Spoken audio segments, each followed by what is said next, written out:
Nama saya Rishan Nanda Kumar. Nombor matrik saya S78655. Saya dari kos Sarjana Muda Sains Kimia dengan kepujian. Sebelum melakukan aktiviti gotong royong ini, saya berasa amat teruja sebab saya dapat contribute kepada kebersihan kolej kediaman kita. Hai, nama saya Kalpana. Nombor matrik saya S78582. Saya dari kos Sarjana Muda Sains Biologi Marine dengan kepujian. Hari ini saya berasa gembira sebab bukan saja kami akan membersihkan kolej kediaman, tapi ia juga akan menunjukkan sifat bertanggungjawab dengan sifat bekerjasama. Nama saya Shalini Jagan, nombor matrik S80781 dari kos Sarjana Muda Sains Biologi Marine dengan kepujian.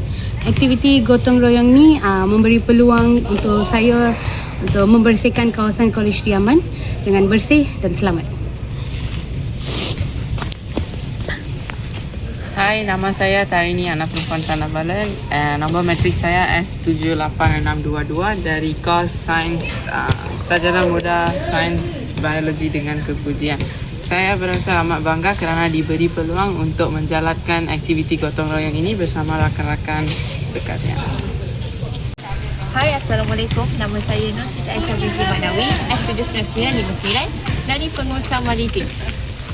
Sebelum saya buat aktiviti gotong royong ini, saya rasa tak sabar sangat nak membersihkan kolej kediaman Ibnu Jalil supaya kolej kediaman sentiasa bersih. So kalau nak tahu kan apa yang kita buat, let's go. A few moments later.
dah tengok kan apa yang kami buat dekat Kolej Kediaman. Jadi aktiviti gotong royong ini menyedarkan saya tentang kepentingan menjaga kebersihan persekitaran Kolej Kediaman ataupun di mana saja anda berada.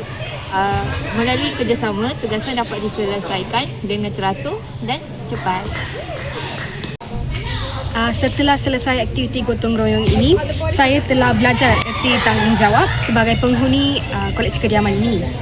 Saya juga menjadi lebih peka terhadap kebersihan dan keselesaan persekitaran bersama di Kolej Kediaman kita. Melalui gotong royong ini, saya menyedari bahawa semangat kerjasama amat penting dalam menjayakan sesuatu aktiviti. Pengalaman ini juga meningkatkan kesedaran sivic dalam diri saya. Aktiviti ini bukan sahaja dapat membersihkan tempat persekitaran kita, malah dapat mengeratkan hubungan antara pelajar. Pengalaman ini membantu saya meningkatkan kemahiran berkomunikasi dan kerja berpasukan. Saya belajar untuk saling membantu dan menghormati rakan semasa menjalankan tugasan.